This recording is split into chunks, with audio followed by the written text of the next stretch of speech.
Vou aproveitar essa videoaula para consolidar nossos conhecimentos na notação eletroquímica. Então, escrever a reação da célula abaixo. Então, aqui você tem platina, coletor de corrente, no lado esquerdo. Você tem hidrogênio, ácido clorídrico. E do lado direito você tem Hg2Cl2, né, que é cloreto de mercúrio 1, ou calomelano, e mercúrio. Então você não tem, nesse caso, ponte salina. Isso é interessante.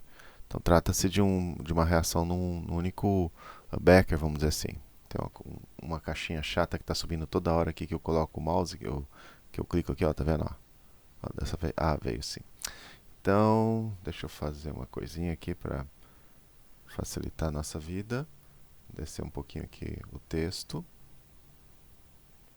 Acho que agora fica melhor. Então, olha, de um lado nós temos o que seria o ânodo.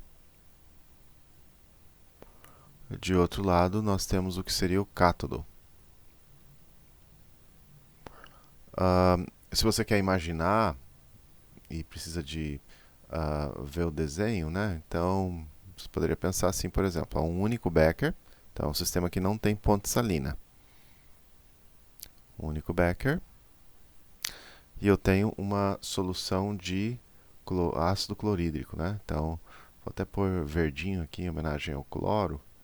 Então, a solução aqui, ó, a solução de HCl. Então, você tem H+, você tem água, você tem os cloreto em solução. Um dos eletrodos, o ânodo, que é o eletrodo da esquerda, é platina. Então, aqui você tem platina metálica.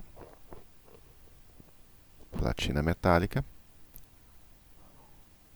E aqui embaixo você tem mercúrio. Vou imaginar aqui embaixo mercúrio. Mercúrio é líquido, né? Eu poderia imaginar aqui um outro eletrodo tipo bastão, mas não faz sentido, né? O mercúrio é líquido. Então, Hg. E na superfície do mercúrio eu vou imaginar o Hg2Cl2 impregnando. Na realidade, esse Hg2Cl2 ele é usado para fazer um tipo de eletrodo de referência, que é o eletrodo de calomelano. Particularmente já fiz esse tipo de eletrodo e você precisa preparar uma pasta, uma pastinha. Você pega uma gotícula de mercúrio e coloca uma pitada, literalmente, de Hg2Cl2 e usa alguma coisa para misturar. Então você vai ter metal líquido misturado intimamente com o sal Hg2Cl2. Também existe eletrodo de mercúrio, sulfato de mercúrio, eletrodo de óxido de mercúrio, mercúrio, óxido de mercúrio, cada um aplicado a determinadas situações, mas só para contextualizar. Mas enfim, aqui embaixo eu tenho o mercúrio líquido e na superfície desse mercúrio eu tenho o Hg2Cl2. A reação que acontece no ânodo é uma oxidação. Quem pode se oxidar no ânodo? Hidrogênio. O hidrogênio está com NOx. NOx igual a 0, né? Então você poderia pensar assim: H2 dando 2H+. Na verdade seria H3O+, né? Mas aqui a gente está simplificando. Mais 2 elétrons. Do outro lado, eu teria a redução. Quem pode sofrer redução? Quem pode sofrer redução é o calomelano, ou cloreto de mercúrio 1. Então eu poderia colocar assim, olha, Hg2Cl2 mais 2 elétrons. Então teria assim, 2Hg mais 2Cl menos.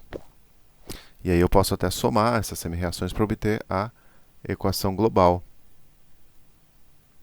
Então aqui 2 elétrons do lado direito, 2 elétrons do lado esquerdo. Então você tem lá H2 mais Hg2Cl2, dando 2Hg mais 2 H+, mais 2Cl-. Então, essa é a reação global para o sistema eletroquímico representado por essa notação. Vamos ver um outro exemplo impactante.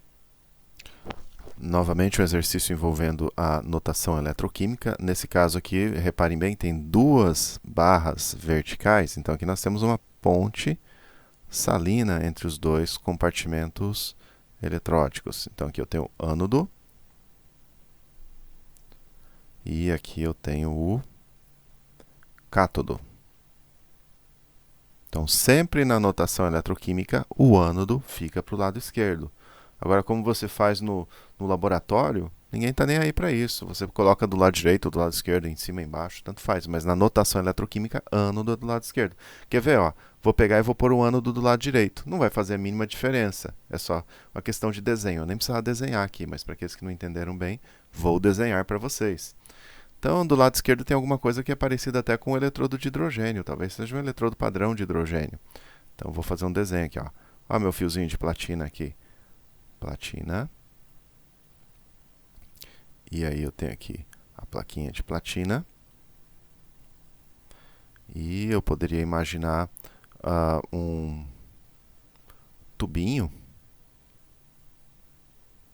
Ficou bonito, né? Um tubinho que borbulha hidrogênio aqui. Então, aqui entra H2 gasoso. Então, você vai ter bolinhas de hidrogênio gasoso. Quer dizer que essa platina que está aqui vai estar em contato com a solução que contém íons H+, ou rigorosamente falando H3 ou mais. Então, pode ser, por exemplo, uma solução de ácido sulfúrico, em que a atividade dos íons H3 ou mais seja unitária. Então, aí você tem o eletrodo padrão de hidrogênio, a atividade do íon H+ igual a 1, ou H3 ou mais igual a 1, e pressão parcial do hidrogênio igual a 1 bar. Você sabe que a atividade é uma espécie de concentração efetiva. Vocês, alunos do ensino médio melhorado, não sabem o que é atividade. Por enquanto, nós não precisamos saber. Então, está aqui, ó, eu coloquei o ânodo do lado direito. Tudo bem. Do lado esquerdo, eu tenho aqui um outro becker, só que aqui eu vou ter uma solução que contém íons cobalto 3 e cobalto 2. E aqui eu tenho um fiozinho de platina. E eu tenho uma ponte salina também. Essa ponte salina, por exemplo, pode conter sulfato de potássio, por exemplo. Então, a ponte salina é importante quando você tem compartimentos separados, simplesmente porque se você não tiver ponte salina, a diferença potencial vai ser zero, você não vai conseguir medir nada. O sistema exige transporte de íons. Então, novamente, aqui é o ânodo e aqui é o cátodo. Depois a gente pode até procurar os potenciais na tabela para prever o potencial medido em condições de corrente zero, né? A força eletromotriz da célula. Então veja que no experimento, no desenho, tanto faz eu pôr o ânodo para o lado direito ou esquerdo. Mas, na notação eletroquímica, ânodo fica para o lado direito. Quem se oxida no ânodo? Hidrogênio. Então, H2, você vai ter lá H+, mais elétrons. Quem sofre redução do lado esquerdo? Quem sofre redução é o cobalto 3. Essa redução acontece na superfície da platina. Você tem, digamos assim, a platina como a superfície em que a reação acontece, e ao mesmo tempo ela é a coletora de corrente. Então você pode representar a redução, deixa eu colocar aqui, a redução dessa maneira aqui. Cobalto 3 mais elétron, dando cobalto 2. Se eu quiser balancear essas semi-reações, então eu vou multiplicar por 2 aqui, 2 aqui, 2 aqui. O hidrogênio sofreu oxidação, ele é o agente redutor e ele reduz o cobalto. Então, eu simplifico aqui e eu vou ter a equação global. Então, você tem lá H2 gasoso mais 2, cobalto 3, aquoso, dando, vejamos aqui, 2, H+, aquoso, mais 2, CO, 2 mais, aquoso. Vamos consultar uma tabela para calcular já os potenciais, já que nós estamos com isso aqui na tela.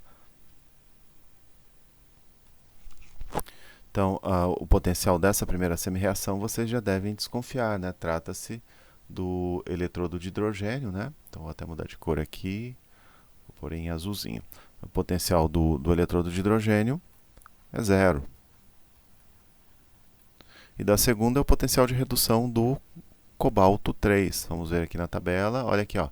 Cobalto 3 para cobalto 2, potencial. Por um pouquinho para a direita aqui, ó. Cobalto 3 para cobalto 2, 1,81. Então, 1,81 volt positivo. Lembrando que eu posso multiplicar por qualquer número que seja a semi-reação, o potencial fica inalterado. Somando aqui o potencial da célula, força eletromotriz dessa célula galvânica, essa pilha, 1,81 volt. Positivo. Se é positivo, quer dizer que o processo é espontâneo. E por fim, esse último exercício aqui bem interessante, usando notação eletroquímica. Então, o potencial padrão do eletrodo de zinco é menos 0,76. E o potencial da célula é 0,91. Qual é o potencial do eletrodo de zinco, sulfato de zinco? Precisa desenhar? Bom, talvez, né? Então, aqui no eletrodo da esquerda, na notação, o ânodo, lembrando que no arranjo experimental tanto faz, é um eletrodo de zinco. Você tem o potencial, já foi dado. E o da direita é um eletrodo de estanho. Vamos considerar que nós estamos nas condições padrão, ou seja, atividades unitárias para os íons, ou no nível ensino médio melhorado, concentrações unitárias. Acho que vocês lembram de uma regra prática que é assim, o potencial da célula, vamos dizer assim, botar célula, é igual potencial padrão de redução do eletrodo da direita menos potencial padrão de redução do eletrodo da esquerda. Vou fazer primeiro dessa maneira mais simplista. O potencial da célula, 0,91. O eletrodo da direita é o que eu quero saber, potencial padrão do eletrodo da direita. E o potencial do eletrodo da esquerda é menos 0,76. Então, menos 0,76 volt. Então, o potencial padrão do eletrodo da direita fica 0,91 menos 0,76 volt.